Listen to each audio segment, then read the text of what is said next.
Calling that Picasso is like calling your dad sexy. It's just a bit wrong. And it turns out the British public are either really into incest or just generally more wrong in the head than we thought, because that was Britain's most popular MPV for quite some time, and it had a production run of 13 years. I've settled on an ugly bubble, but a practical bubble. There's no denying that there is acres of space in this thing.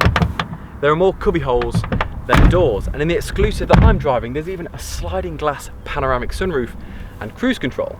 So you could say this is a refined bubble. There's also a party trick, so let me hop in the driver's seat and show you what this can do.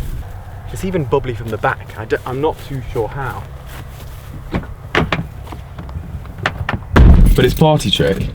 If you drive this thing very carefully, it will do nearly 800 miles to a tank. 800 miles on a single tank.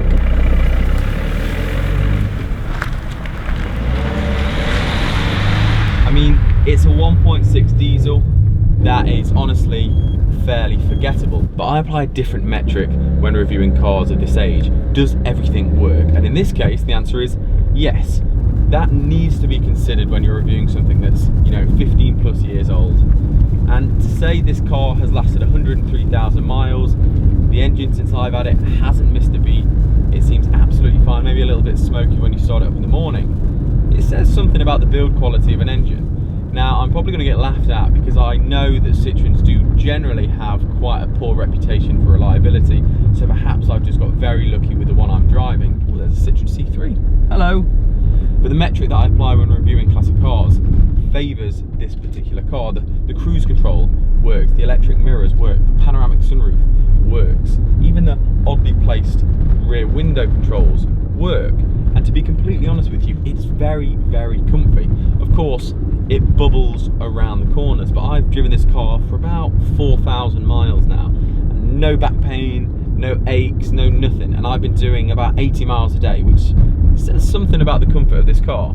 I even took this on a camping trip around 2-3 weekends ago with 2 friends, and my 6'3" friend literally verbatim said, "This is the comfiest car that I've ever been in." Granted, he was sprawled across the back 3 seats, but it speaks to the comfort of this car. The seats are so spongy front and back. You have these Range Rover-esque armrests. It's a fantastic place to sit, I have to say. There are also these random quirks that I really like. There are these cubby holes that you can't fit anything in, so serve absolutely no purpose at all. You can walk through the central gap like you're in a camper van, something my nephew really enjoyed doing. Also, I like the horn. It sounds very French, almost as if a French man is going, "Hey, hey, where's my croissant?" The French sounding horn. There is also this digital padlock that closes when you lock the doors, and this little red light turns on to remind you that you're safe. It's also not afraid of a curb, something I'm really coming to appreciate the more I drive supercars. So it's got some quirks that I like. It's comfortable, it's airy, it's spacious, but let's decide whether you should buy one. Well, if you're into style, let's start there. It's ugly.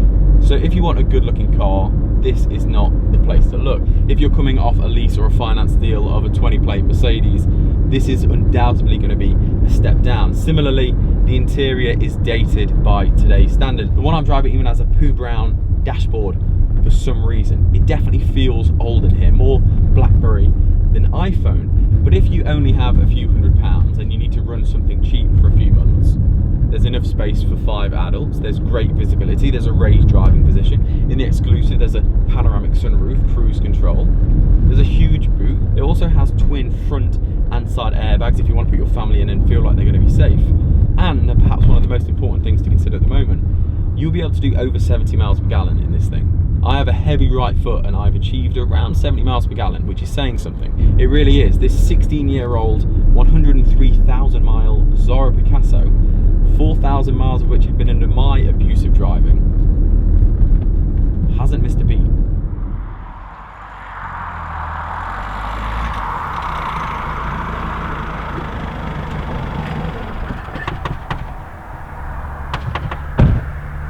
Not bad for a car that cost £388.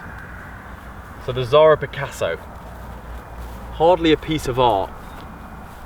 In fact, it's pretty damn ugly. But in the current economic climate, it's not a bad option at all.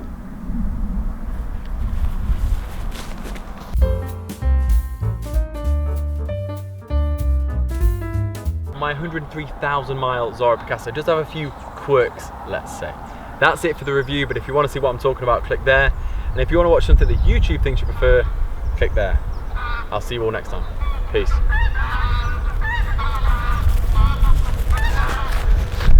Don't film in nature, guys. Noisy.